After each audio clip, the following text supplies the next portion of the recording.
a figure 4 trigger, pretty much standard, but the actual trigger part is a forked stick. Bait goes in the middle there. You could lower this down a bit by cutting off a bit of that depending on what you was after, but it kind of replicates a bit more like a Arapuca bird trap.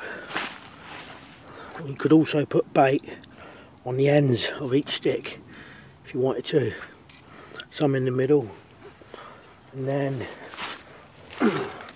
this trap is probably too small for a pheasant, but if maybe a pigeon, if this was slightly lower and they come along, you're trying to push through that and then they get caught in there.